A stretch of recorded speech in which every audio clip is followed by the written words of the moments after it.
Hello indie game fan, a huge week of new releases awaits, beginning with Chenso Club, a side-scrolling action platformer that I think looks fantastic, self-described as a platformer brawler, so there seems to be elements of Smash Bros in this, with 5 playable characters for plenty of variety. I've had my eye on Tinykin for quite a long time as well, since this is one example of a modern 3D platformer which mixes 2D characters and 3D environments, where the gimmick in this game is the almost Pikmin-like Tinykin that you can use to explore the world. Tinykin are extraordinary little creatures.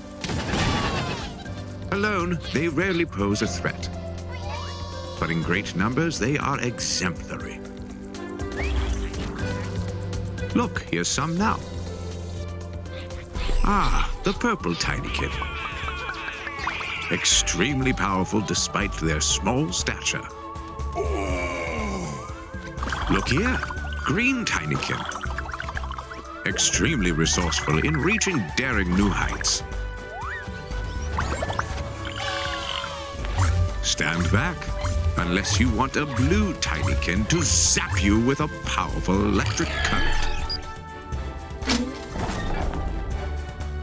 And that's everything. Wait, what's this? Well, look. There's Daniel, a red Tinykin. Adorable. With an immensely fiery temper. Our protagonist has been transported to another location and shrunk down, so it's a quest to restore him back to his original size, having a fantastic look as well.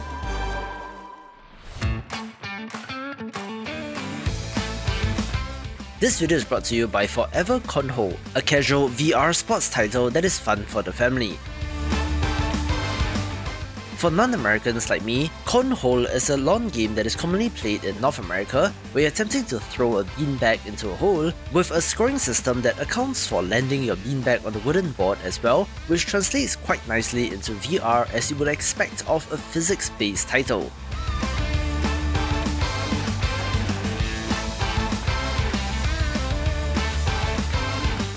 While summer is coming to a close, you can enjoy this activity in VR with friends, with a variety of different skins or bags, such as a grilled cheese sandwich, as well as a variety of locations in which to play this, where it is releasing exclusively on the Meta Quest 2 for now, so if you have a headset, why not check this out? Game on!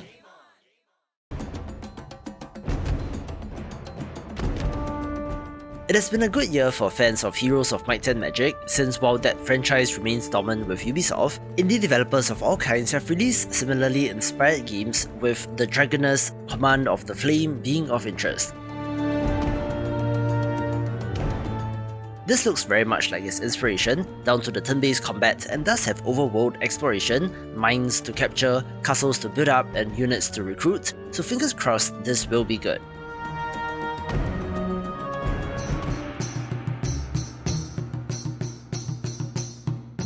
A release that you might not see coming is Onsen Master, a hot spring customer management game where you're running such an establishment, but for yokai or Japanese spirits instead of regular human customers.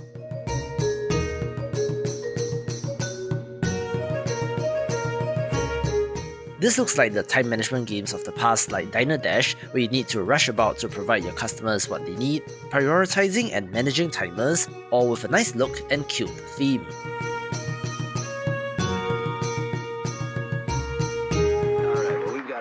Take a short break here. Do you mind reading this out for us? Now, marvelous magic will turn the next 60 seconds into a commercial. Immortality is a next game from developer Sam Barlow, best known for similar FMV games like Her Story You think it's murder? and Telling Lies, You do not trust me. being more interactive movie than game, where there's always some central mystery to uncover, which has you scrubbing through footage, and it looks like more of the same here. This time telling a story of a missing actress and 3 of her films which were never released, but people do seem quite excited for this, so here it is. Did we get it right?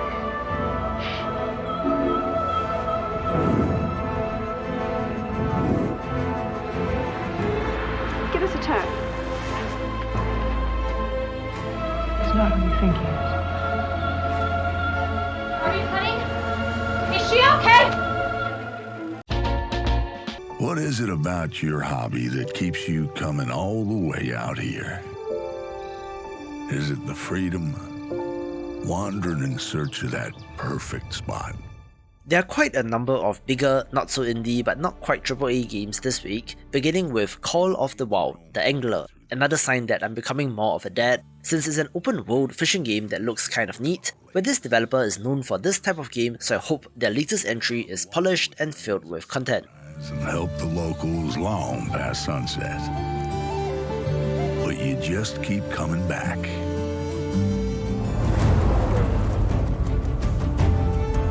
At this spot, you got a pretty good idea what's lurking beneath the surface. But there's only one way to find out.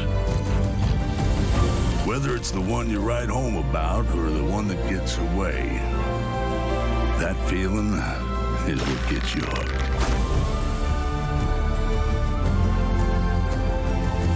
That whether it's your first time or your 100th time, you never know what you're gonna catch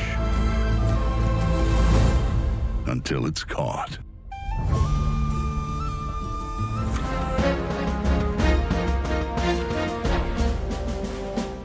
The original Commandos 3 released in 2003, and following the trend of other games in this series, is getting a HD remaster as well. This real-time tactics series belongs to a genre of game that are not really being made these days, so check it out if you're curious or do have nostalgia for it.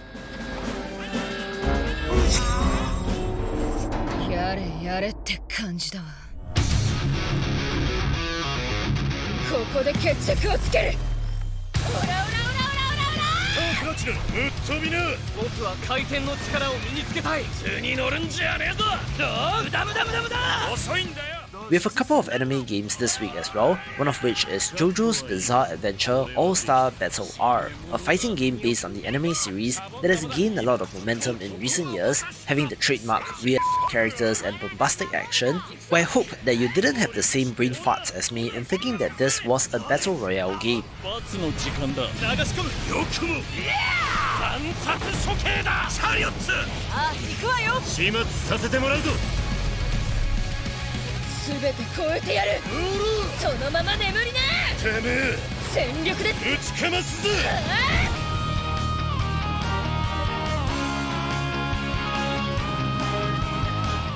Some real throwbacks this week with Pucelle, Ragnarok, a strategy RPG that was initially released on PS2 in 2002, where developer NIS have been re-releasing their games on PC many years after the fact, adding and tweaking some things, so I'm just glad that more people can play these games.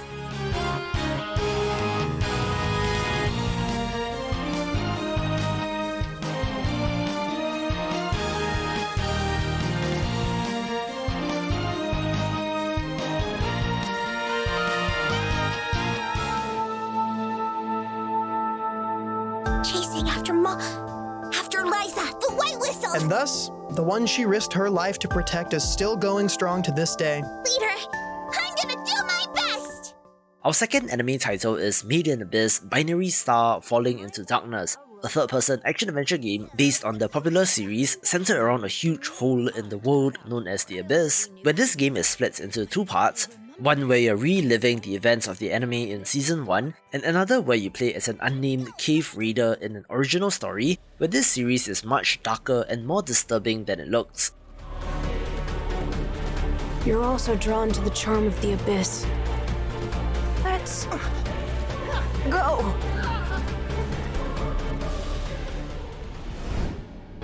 What in the world am I? How irritating. Giving up already? As if I'd let things end in a place like this!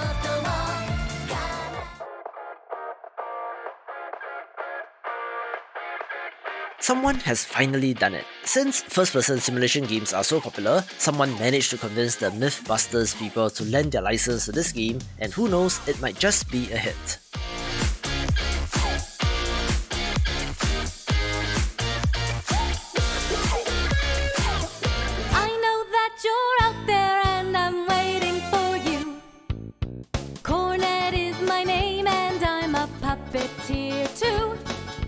With my puppet friends, there's nothing that we can't do.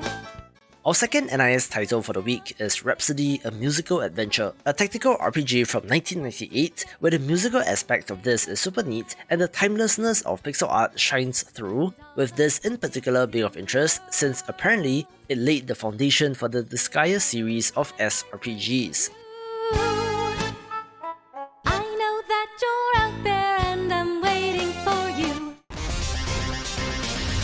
Our final throwback of the week is Teenage Mutant Ninja Turtles The Cowabunga Collection, one that contains 13 prior TMNT games, with of course Turtles in Time, but there are a whole bunch of other games to check out, when modern technology sure is amazing for this to exist and is being made by Digital Eclipse, who have done similar work with other games.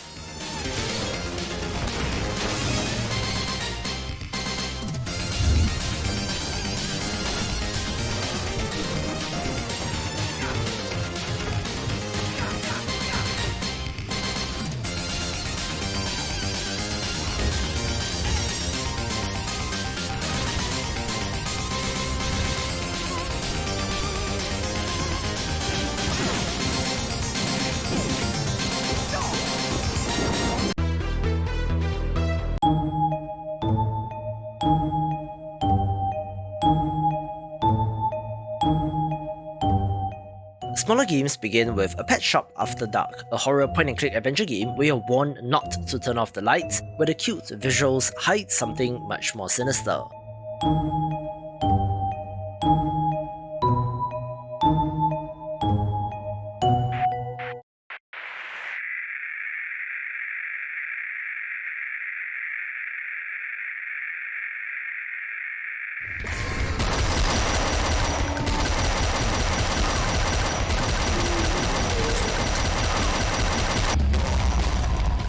An all-action retro first-person shooter is Exodus Trapped in Time, certainly looking inspired by classic Doom or Wolfenstein 3D.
My dear wife, if you are reading this, it means our mission has been compromised.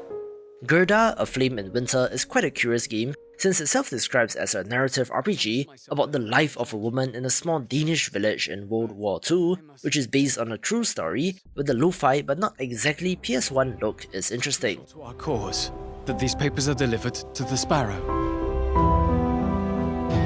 I pray that you will continue to keep this war at arm's length, and that we might see each other again when it is over.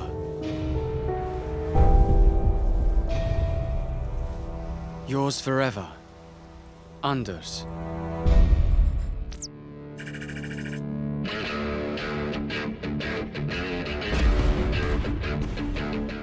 With the demo of a roguelike tactics title in Ignited Steel Prologue, one that is a standalone campaign to a game which released in March this year, I think the idea is to get players interested in the story and mechanics and then go buy the full game, so why not give this a shot?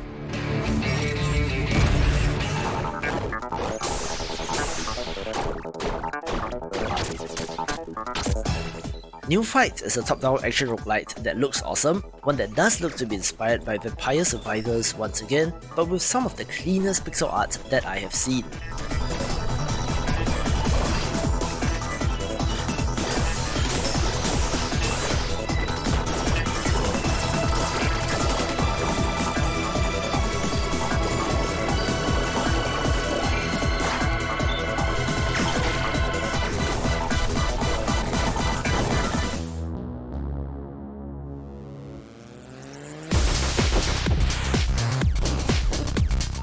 Restless Soul is an action-adventure title where you play as a wayward spirit trying to get back to the land of the living, looking very Zelda-inspired with combat, puzzles and exploration, and seems to have funny writing as well.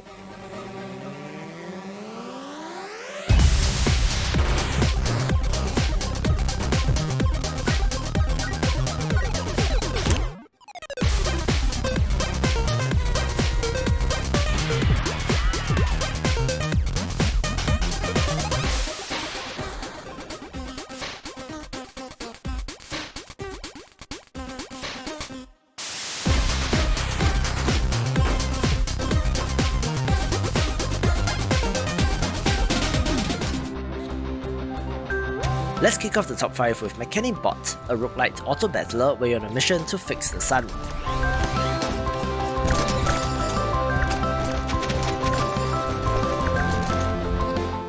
I've said in the past that I've noticed a decreasing trend in auto-battlers since the heyday of auto chess, teamfight tactics and Dota Underlords, but it's nice to see developers continuing to experiment with this idea.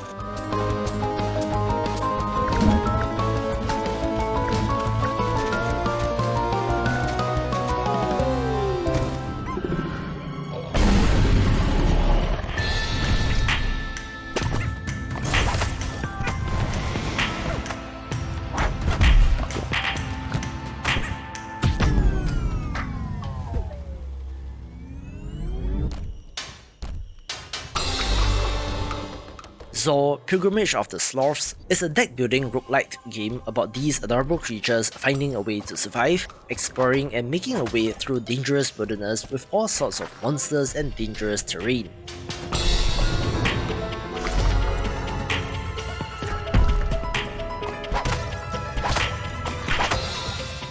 This is of interest since it comes to us from developer Righteous Hammer Games, best known for Solitarica,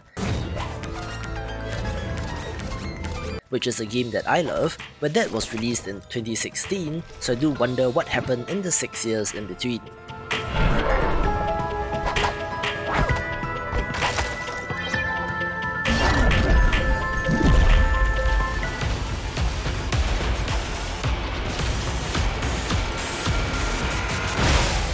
As previewed, the all-action first-person shooter Scathe releases this week, looking very good indeed, having a modern sheen and polish, almost like modern Doom, where you're blasting your way through blood-soaked mazes of levels to collect hellstones and to escape.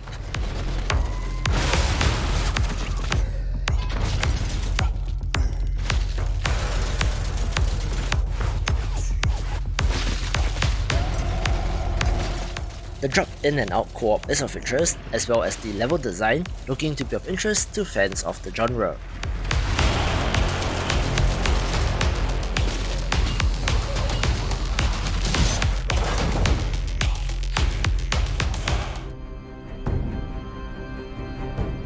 I love everything about Orcs, from the visuals, concepts and gameplay, being a deck-building survival city builder that is kind of like They Are Billions, but with green skins instead of zombies.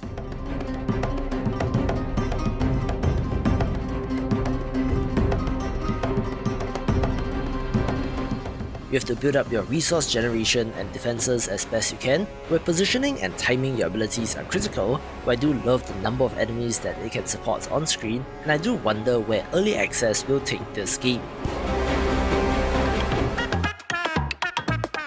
We also have the 1.0 release of Ooblets, one of the most adorable games out there, being a farming live sim title that is one part Animal Crossing, one part Stardew Valley and one part Pokemon, giving off all sorts of good vibes, and for more relaxing games, watch this video and I will see you after the jump.